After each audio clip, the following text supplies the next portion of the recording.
Welcome to the first of a live series of interviews for Pits and Pots, which is going to be focusing on possible contenders for the leadership of Stoke-on-Trent City Council. First of these interviews is going to be with Mike Bonds. He's joining us in the studio today. He's 41 years of age. He got involved in politics in 1994, entered the Labour Party in 1995 and was elected to council in 1999. 10 years further on, he's a contender for the leadership of Stoke-on-Trent City Council. He's joining us today live in the studio. Mike, welcome. Thanks very much.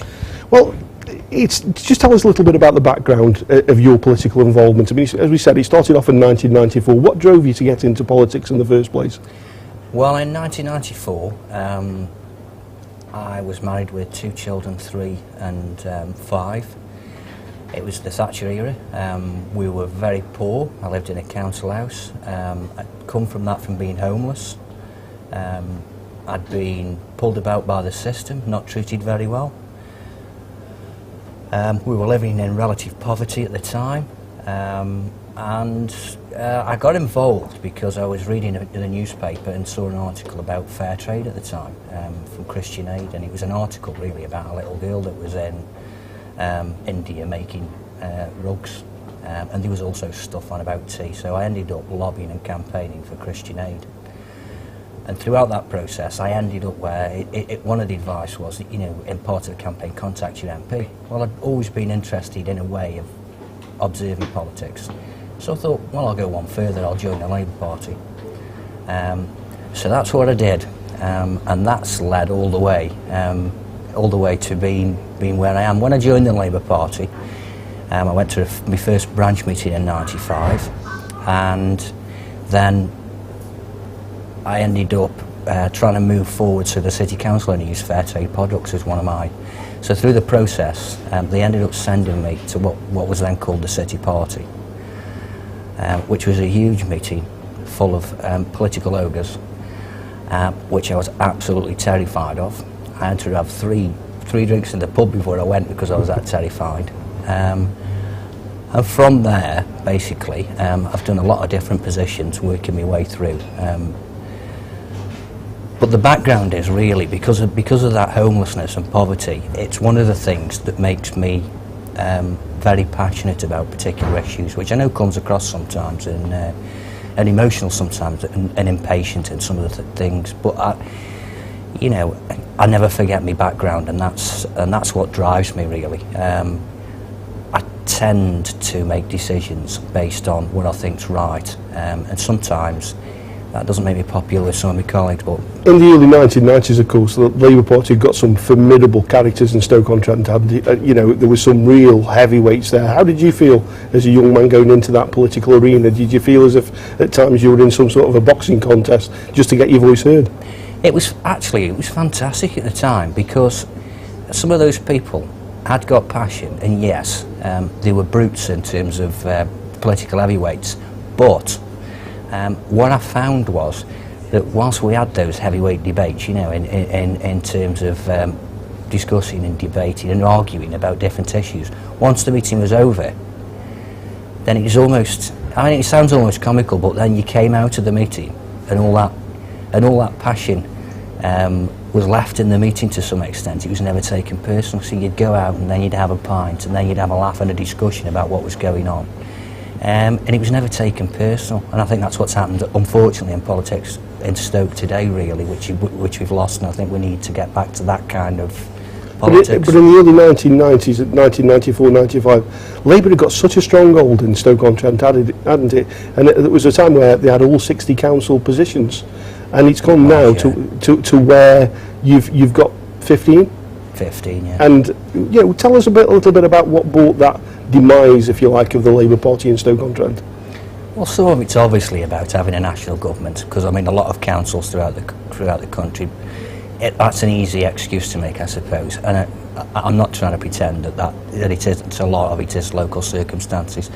I think we lost the way a bit in terms of what really mattered, what really matters to Stoke-on-Trent. We've turned in on ourselves in reflecting about our own personalities, and really I think we've lost touch with with local people to some extent. We've got to try and bring some of that back. You've just one seat now, haven't you? Just one seat ahead of the city independents. Yeah. And it is a fragmented council, no matter which way you look at it. There is, as we come up to June, which is going to be where the new leaders selected by you councillors as well. The public haven't got a say in this. It is a fragmented. There's so many permutations, isn't there? Yeah. Well, we'll touch on that in a little while. Tell us a little bit about the Labour Party as you see it now from the change of the 1990s. Obviously the power is diminished in Stoke-on-Trent, but what do you see now that the Labour Party needs to do to take control of the city that it once had total control of? Well, I think we've got to start, when we've got ideas, but is debating it with people, compromising where we have to, taking forward difficult items, but making sure that we take people with us, not just thinking that we're right. We've got to start talking to people and helping them explain. And I always think that people, even when you're making difficult decisions, as long as you're showing people that you believe in what you're doing and you're passionate about it, and you're not just doing it, you're going through the motions. I think people respect that, even if they disagree with the decision that you're making. I think we've got to get back to some of that, really, where we start to show that we're doing things because of passion and because we believe in them and because of heart, rather than because somebody's telling us to do it from the government or a department saying you've got to do this, that and the other. Stoke's a unique place, and sometimes we need bespoke solutions for the area rather than off-the-shelf government ideas, and I think that's where we got it. In the 10 years that you've been a councillor, of course, you've seen the rise in popularity of the far-right BNP, for instance, and also the city independents, although they were around in the early 90s, of course, they've become a real force in local politics now, and you've the Labour Party. Tell us a little bit about your thoughts on the rise of the BNP, because many people are saying in Stoke-on-Trent that they've become the party of the working man. I think they've managed to get into that position, and obviously I'm very disappointed with that. I think part of that is it's down to misunderstanding and communication, and I think across the political spectrum, not just the Labour Party's lost the ability to be able to communicate with people in the right way, and so I can understand some of the frustrations. And I think part of it is trying to punish parties like the Labour Party and so on, and saying we're not happy. Almost like a protest vote. Almost like a protest vote, but it's going to extremes at the moment, which is very disappointing. Why do you think it is that the BNP have been able to market themselves as being this party of the people, when really, I suppose, a lot of people in Stoke-on-Trent, apart from the 9,000 that voted for them the last time around, would be absolutely repulsed by their views? I think because they've managed to press the right buttons to certain people, and what they've actually, I think what they've caught on to is, I think they've managed to stir people to vote that didn't vote before, and the people who have got disenchanted with us are the people that have stayed at home, and I think that there's an effect. There's an effect in that. I think some of the issues that they raise, I can understand why there's genuine concerns, and I don't think the major political parties have addressed issues like immigration properly and so on. I think we have been scared in the past to discuss issues like that for fear of upsetting people. But obviously it is a concern of the general population.